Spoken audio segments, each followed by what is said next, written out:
Hello student, कैसे हैं आप सब। उम्मीद करता हूं आप सब अच्छे होंगे, मस्त होंगे, बेहतर होंगे, आपकी पढ़ाई बेहतर चल रही होगी बच्चों। और क्लास 12 फिजिक्स एनसीईआरटी में आपका जो चैप्टर चल रहा है, चैप्टर 13 स्टार्ट है। कौन सा चैप्टर बच्चों? 13 स्टार्ट है। और जनवरी में हमारा कोर्स कंप्लीट हो जाएगा।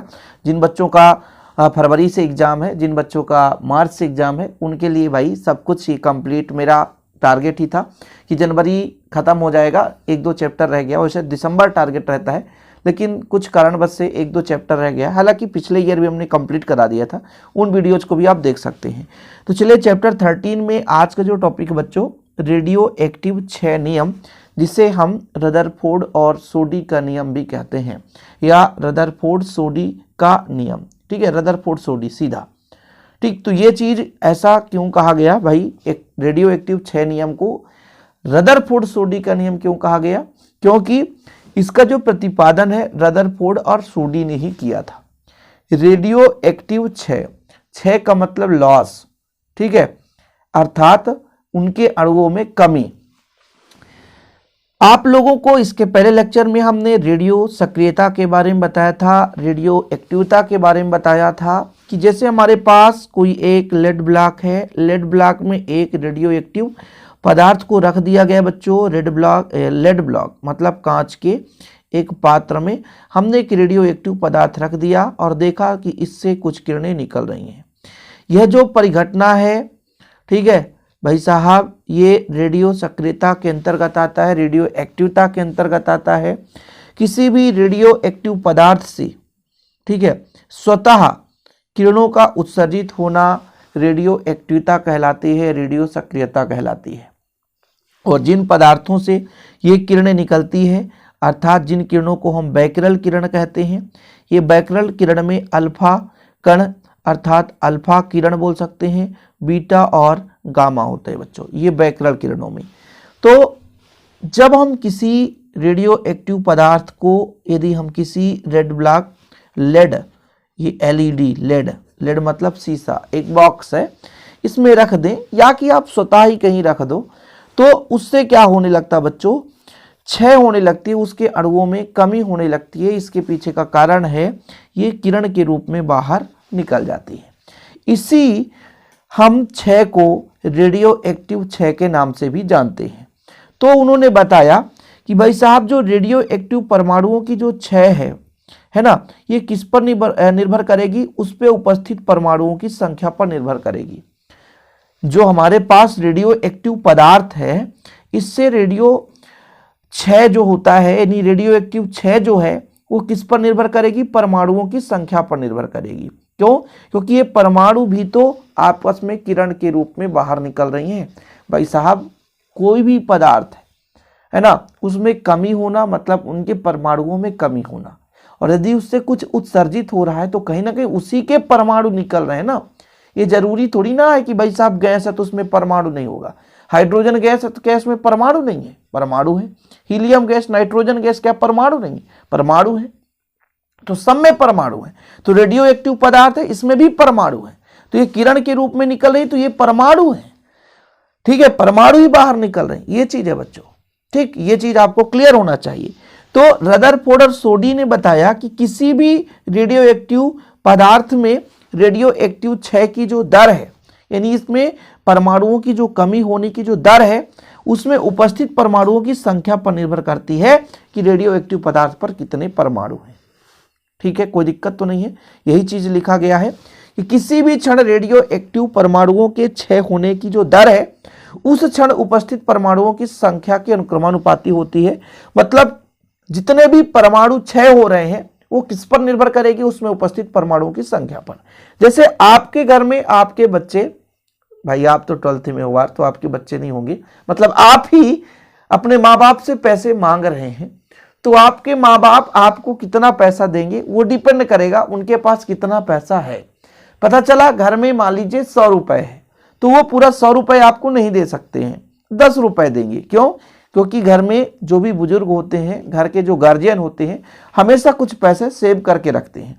जैसे मान लीजिए 5000 घर में है, आप मांगोगे तो आपको 500 रुपए दे दिया जाएगा, 1000 दे दिया जाएगा। ऐसा नहीं कि घर खाली कर देंगे। तो ये जो आपको पैसे मिल रहे हैं, वो आपके घर में उपस्थित पैसों की संख्या पर निर्भर करती है। ठीक उसी प्रकार से किसी भी रेडियो एक्टिव पदार्थ से जो परमाणु निकल रहे हैं, अर्थात परमाणु की कमी होने की जो दर है वो उसमें उपस्थित परमाणुओं की संख्या पर निर्भर करती है। परमाणु की संख्या अधिक है तो आप ऑलरेडी परमाणुओं की संख्या अधिक रूप से 6 होगी।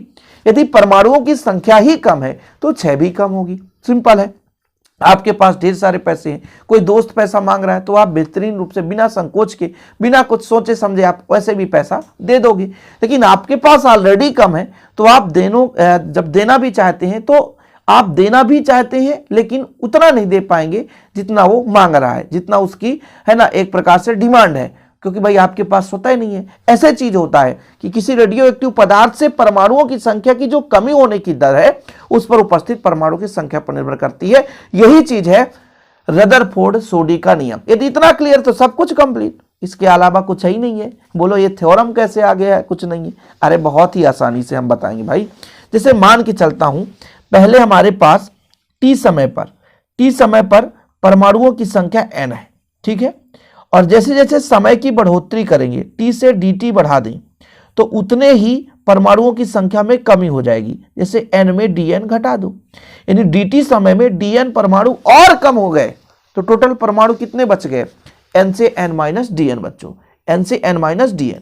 मैंने कहा भाई टी समय में हो सकता है 10 सेकेंड, हो सकता है 20 सेकेंड, हो सकता है 30 सेकेंड में जो परमाणुओं की संख्या n है, लेकिन जैसे जैसे समय बढ़ाएंगे वैसे वैसे परमाणुओं की संख्या में कमी होगी। ये चीज क्लियर है, क्योंकि भाई साहब जैसे जैसे आप खर्च करते जाओगे तो आपके जेब में पैसे की कमी होगी। जैसे जैसे समय बढ़ेगा, जैसे आप मेला गए हो, आपके पास ढेर सारा पैसा, शाम तक में वो पैसा कम हो जाएगा। समय बढ़ता गया, आप खर्च करते गए, आपके पास पैसों की कमी हुई। उसी प्रकार से रेडियो एक्टिव पदार्थ में समय बढ़ता गया, परमाणुओं की जो संख्या वो कम होती गई, तो भाई साहब उसके पास उपस्थित परमाणु की संख्या भी क्या हो जाएगी? सिंपल है भाई, निकल रहा धीरे धीरे करके परमाणु तो कम होगा। यह चीज बताया गया कि यदि हम बात करें टी समय में n, तो जैसे ही समय बढ़ाएंगे तो परमाणुओं की संख्या में भी थोड़ी सी कमी हो जाएगी, n माइनस dn रह जाती है। यह चीज क्लियर है। तब परमाणुओं के क्षय में होने वाली दर कमी हो रही है ना बच्चों, तब हम लिखेंगे, थोड़ा सा यहां पर लिखेंगे, तब परमाणुओं के क्षय में होने वाली दर।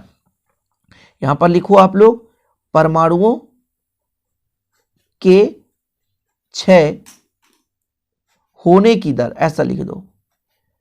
दर मतलब समय के साथ, तो भाई कमी हो रही तो माइनस, कितनी कम हो रही है? dn, समय के साथ यानी हम यहां पे dt, समय के साथ परिवर्तन हो रहा है अणुओं की संख्या पर।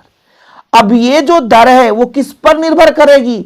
उसमें उपस्थित परमाणुओं की संख्या पर। अतः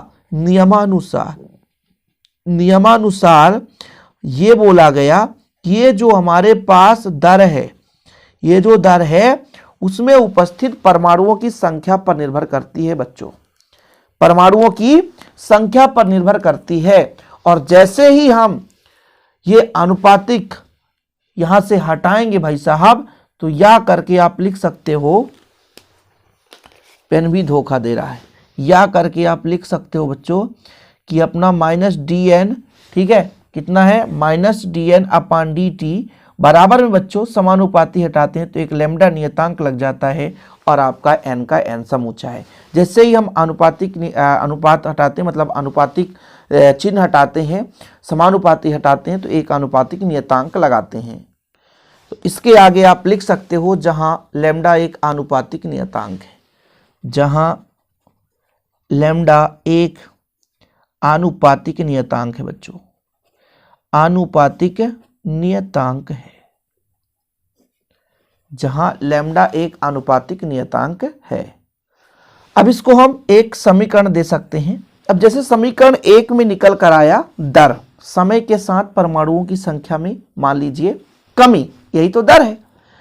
अब यदि हम संपूर्ण के लिए निकालना चाहें कि संपूर्ण के लिए निकालो भाई, कि हम एक लिमिट है 0 टाइम से t टाइम तक, यानी हम एक लिमिट लगाना चाहते हैं, तो इसके लिए हम क्या करेंगे? समाकलन कर देंगे।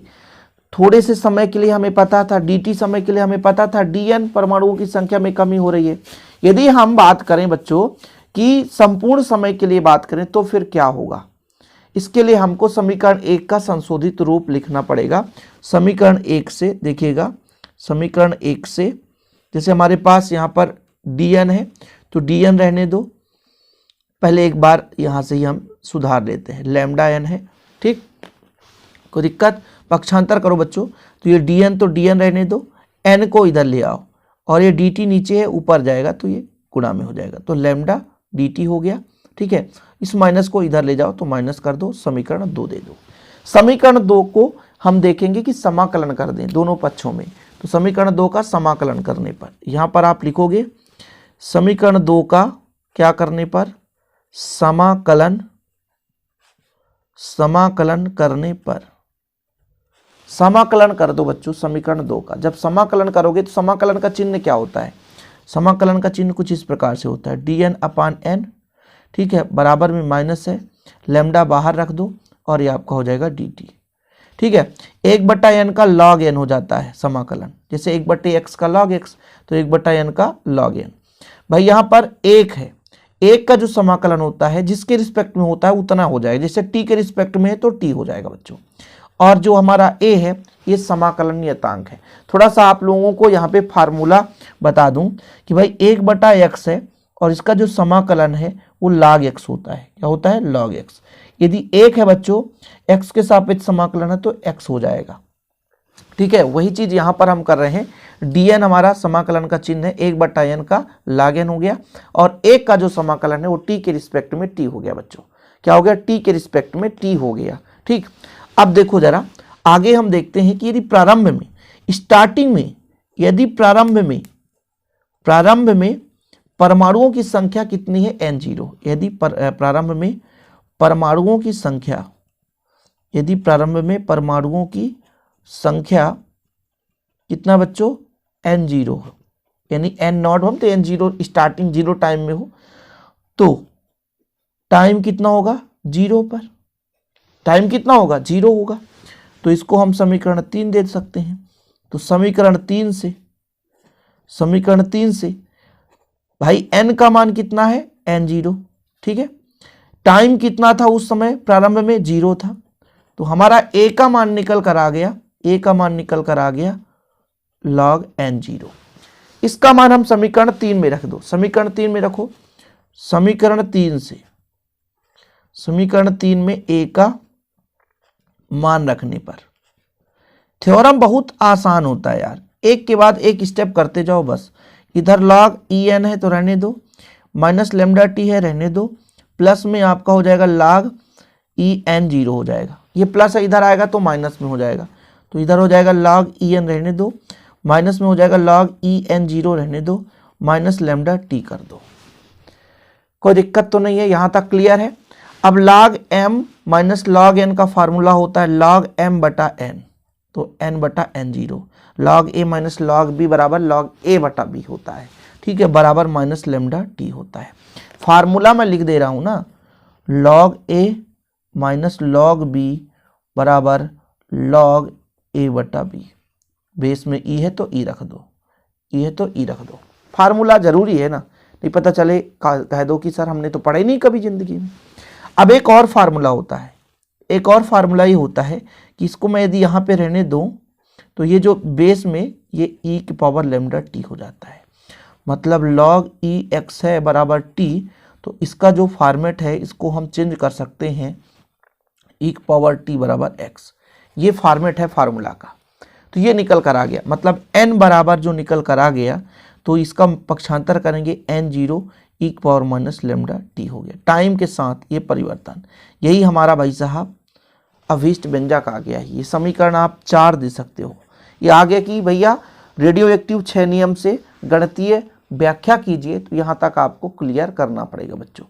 इसके अलावा भी स्टेप है, स्टेप ये है कि मान लीजिए हम बात करें कि टाइम का मान कितना हो जाए, अनंत हो जाए, तो n का मान कितना हो जाएगा, 0 हो जाएगा। क्यों? क्योंकि आपको पता है कि भाई जब समय अनंत तक चलता रहेगा तो परमाणु निकलते जाएंगे, एक ऐसी स्थिति आएगी कि भाई उसके अंदर परमाणु ही नहीं बचेंगे बच्चों। समझ रहे हैं ना, ये चीज़ क्लियर होना चाहिए कि जैसे मैं कह दूं कि टाइम बराबर, जैसे मैं मान लो कंडीशन लगाता हूं, कंडीशन की बात करता हूं, ठीक है, फर्स्ट कंडीशन बताता हूं कि टाइम बराबर अनंत है, तो जो हमारा n है वो 0 हो जाएगा, सही है कि नहीं। यानी किसी रेडियो एक्टिव पदार्थ को क्षय होने में अनंत समय लग सकता है। क्यों? क्योंकि भाई जब हम n बराबर 0 निकालेंगे तो भाई साहब सीधा वो अनंत ही निकल कर आएगा वैल्यू, ये चीज़ है। इसी प्रकार यदि हम लैम्डा का मान अधिक रखें तो 6 का मान भी अधिक होगा। इस लैम्डा का मान अधिक रख दिया जाए तो अणुओं की संख्या में 6 का जो दर है वो भी अधिक होगा बच्चों। तो ये चीज़ है, यहाँ तक कर लेना आप लोग। निष्कर्ष क्या निकलता है इसके बारे में मैंने चर्चा कर दिया। और यदि मैं कहूँ कि रेडियो एक्टिव जो क्षय है वो प्रारंभ में क्या होगा, तेजी से होगा। क्यों? क्योंकि किसी भी मान लीजिए पदार्थ की बात करें उसमें प्रारंभ में अणुओं की संख्या अधिक होगी, धीरे धीरे अणुओं की संख्या कम होती जाएगी और क्षय भी कम होता जाएगा बच्चों। इस प्रकार से आज का हमारा टॉपिक हो जाता है कंप्लीट। और ये थ्योरम भी काफ़ी महत्वपूर्ण था, इंपॉर्टेंट था, आप लोग कर लीजिएगा। और हालांकि इस साल 2 अंक के क्वेश्चन आएंगे तो भाई केवल इसका नियम आप तैयार कर लो, ठीक है। ये पूरा थ्योरम नहीं भी बनेगा तो भी चल जाएगा 2023 के लिए। 2024 में यदि तैयारी कोई कर रहा है तो भाई उसको विधिवत पढ़ना पड़ेगा। वीडियो पसंद आए तो लाइक करके शेयर जरूर करिएगा। ऐसे ही वीडियो पाने के लिए चैनल को सब्सक्राइब कर लें, बेल आइकन प्रेस कर लें। मिलते हैं अगली वीडियो के साथ। जय हिंद, वंदे मातरम।